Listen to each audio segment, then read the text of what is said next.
back to Bolt Action CP. Today I'm doing another painting tutorial. In this one I'm going to be painting up this Pershing. It's a 148 Tamiya. I'll be using my new airbrush I got, which is a Badger Patriot Extreme, I believe it's called. So for this one I'm going to be using the Vallejo Model Air. And the first one I will be using is the US Dark Green. So I'll go over the whole thing with the dark green. This is a base coat. And then I'm going to do some pre-shading, which is where I'll take black, and after I do the dark green, I'm going to go into all the recesses inside these vents here, just anywhere where a shadow might be, and do color it black. And then I'll go over it again with the dark green lightly to blend it all down, and then I'll do some panel highlights by adding a little white to the dark green. Then I'll pick out the details with the brush. So here it is, magnetized, the 50 cal, in case I want to add one. I don't know, it's pretty expensive points wise, but anyway, I'll go ahead and get started. And just real quick, I'll be using this airbrush thinner, the Vallejo airbrush thinner, as well as 1 drop of this flow improver. It keeps the paint from drying on the needle tip. So I'll go ahead and do the base coat of US Dark Green.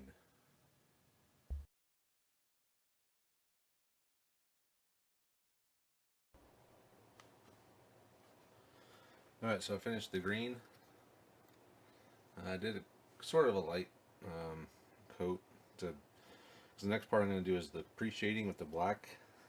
But if you go over it sort of light on certain parts on the initial step, it kind of starts the process of that pre-shading a little bit. You can see it's a little bit dark on here, a little bit lighter on the top. So pre-shading part, excuse me, what I'm going to do is I'm going to take the black and I'm going to just start adding shadow to this. So I'm going to get inside of all these vents. I'm going to get around all the hatches, the driver's hatches, along this crease here where the storage box meets the body, back up under here, now anywhere where there might be a shadow. So that could be, you know, underneath this bar, along each of these lines. So that's what I'll do now. It'll look a little weird after I do the initial pre-shading, but then after that we're going to go ahead and cover over most of the pre-shading with the dark green again. So I will go ahead and get started on the pre-shading.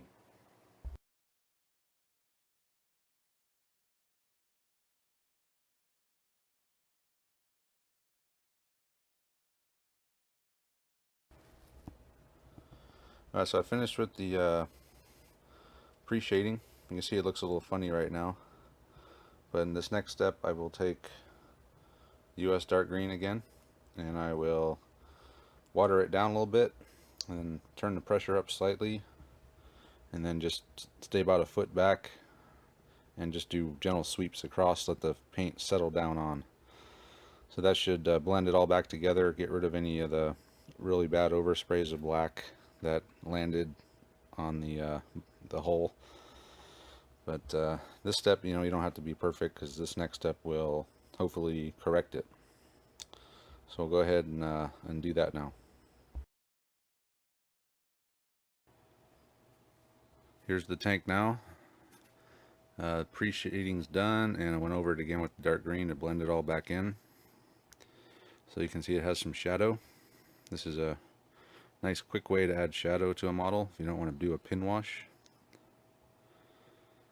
So next thing I'm going to do is some panel highlights. And I know earlier I said I was going to use white with mixed in, but my white is kind of messed up, so I've been using this light gray-green.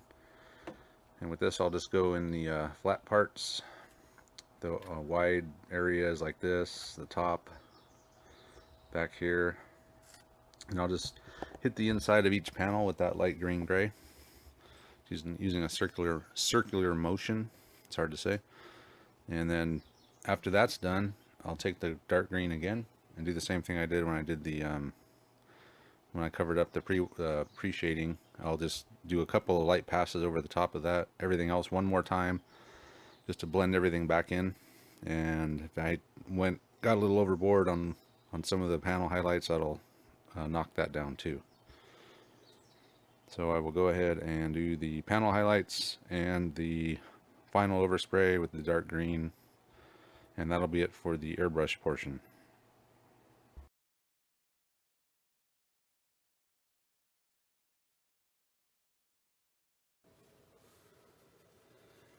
Alright, so I'm done now with the airbrushing part of the tank.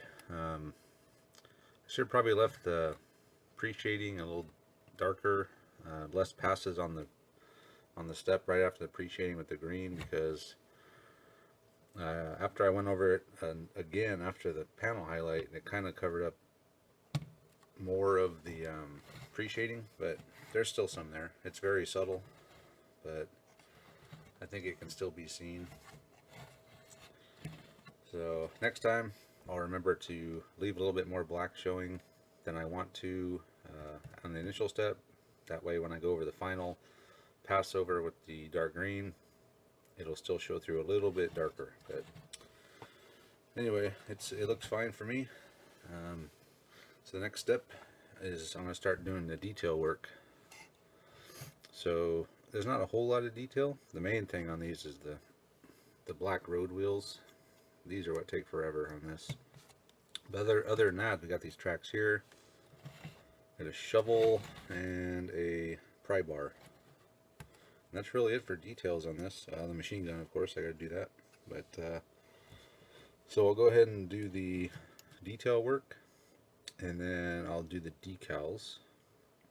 And then once those are dry, we will do the weathering. And oh, of course, I forgot, the tracks of course need to be painted. Those take a long time as well. So the lower half of the tank is what takes the longest on the detail part. Oh, and the jack, of course, got the jack. So that's it. I'll go ahead and get started on the road wheels and the tracks. Just real quick, I should mention what I'm going to be using. So for the black, I'm going to be using this NATO black. It's a nice flat black that I like to use on vehicles. So I'll hit the machine gun with that, the road wheels, and then for the tracks, I will use the oily steel.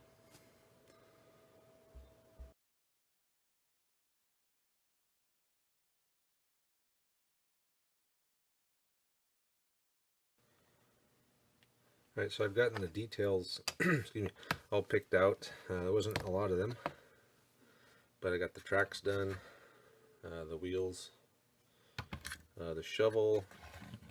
So that I just used new wood and I painted black, and I put a little bit of the silver color on there just to make it, give it some wear and tear on it.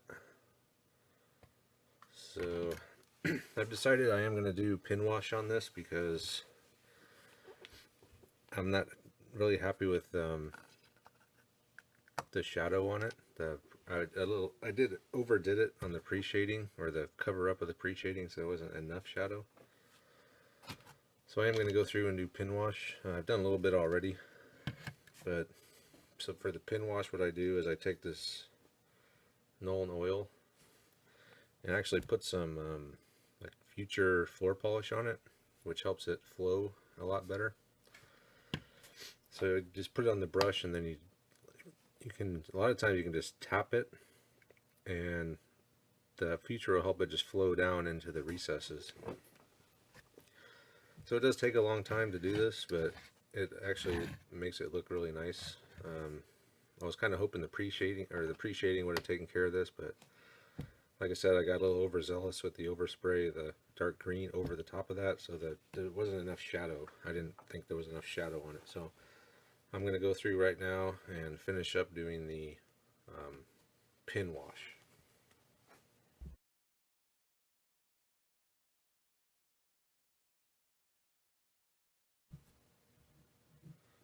Pin wash is done. I didn't go too crazy on the pin wash. It's because there was some of the pre-shading still showing through, so, but I think it helped add a little bit of depth to it by doing the pin wash on top of the pre-shade. So there is a few bits I left, details I left out on the cupola here, Commander's cupola. They're little windows, so I'm going to paint those blue. I'm going to do them like the lenses I did on my Spectre guys, so blue and then a little bit of blue and white just on one part to give a little bit of a reflection. And then I'll just put some white on the headlights and some red on the tail lights on the back. And after that I'll be putting on the decals. Okay, now I'm done with the details. So the painting is all done. I think it looks better now that I did the pin wash.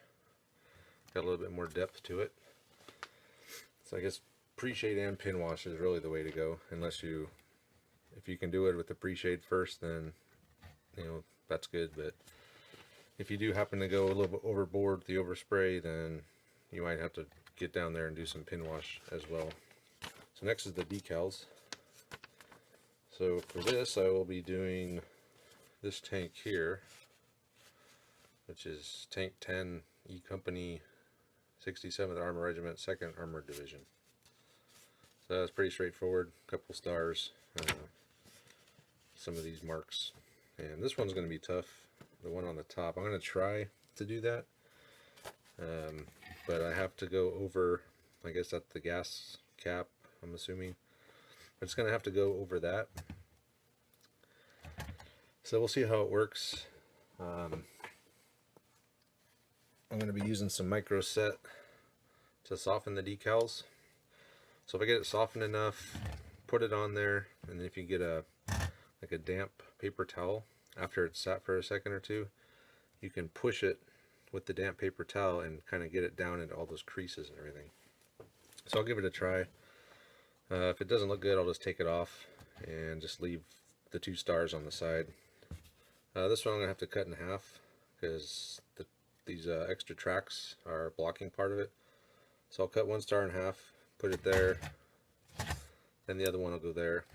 So we'll go ahead and get started on the decals.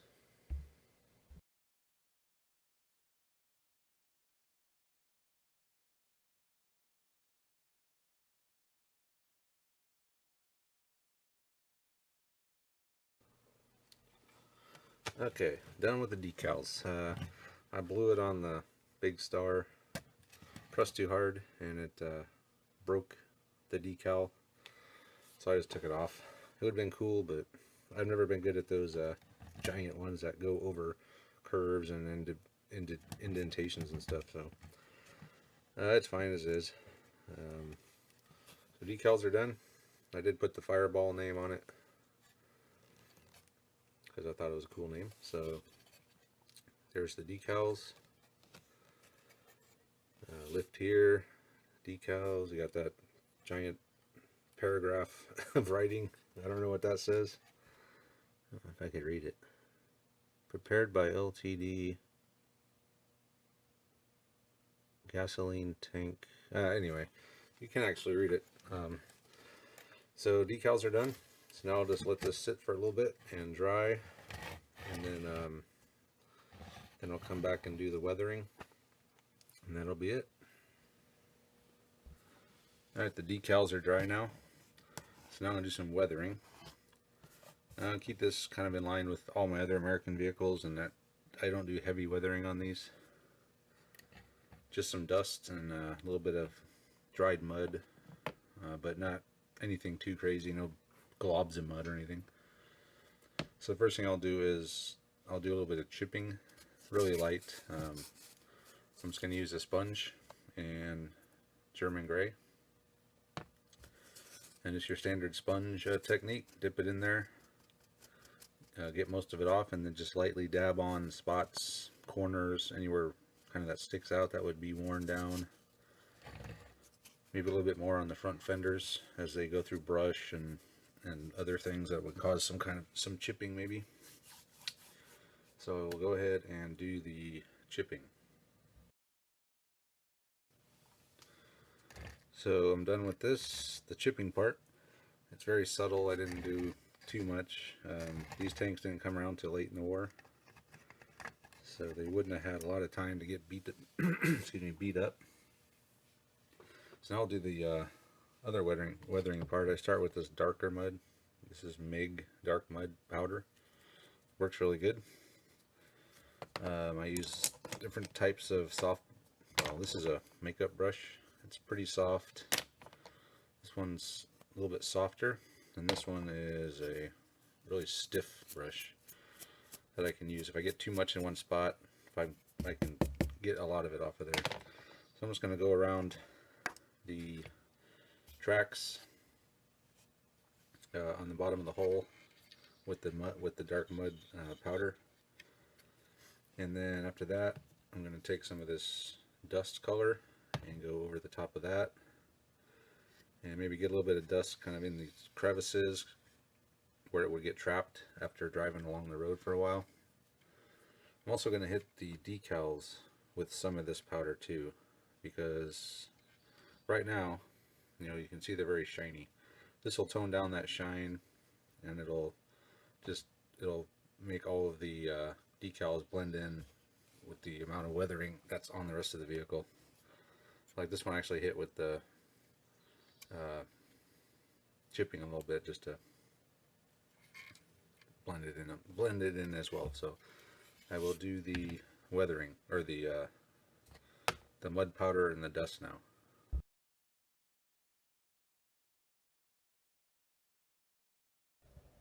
And there we have it. I am done with the Pershing. Weathering complete, so all done. So I think it came out pretty good. I'm happy with it. I plan to use it in a game hopefully next weekend. It's a lot of points. I think like almost 400 points for a regular, over 400 points for a veteran. But the veteran does get gyro stabilizer, so he can move and fire without penalty, which is pretty much almost worth it. But you know, in a 1,000-point list, it's going to be almost half of my points. But it could be fun, just something different. But there it is. I like the lighter colored green like this, as opposed to the darker colored, more olive drab that a lot of the vehicles are. Here's one of my other vehicles. So this is a Sherman 105. You can see the size difference there. That Pershing is huge. Here's a couple of infantry guys, just for comparison. So you can see just how big that Pershing is compared to the Sherman and the infantry guys. So it'll definitely be a hopefully intimidating presence on the table as long as it hits. That's a big problem with taking these tanks is if they don't hit, then they're not worth anything. So, but anyway, that's my Pershing, and hopefully some of the techniques that I used during this painting tutorial will come in handy for someone. And as always, we'll see you next time.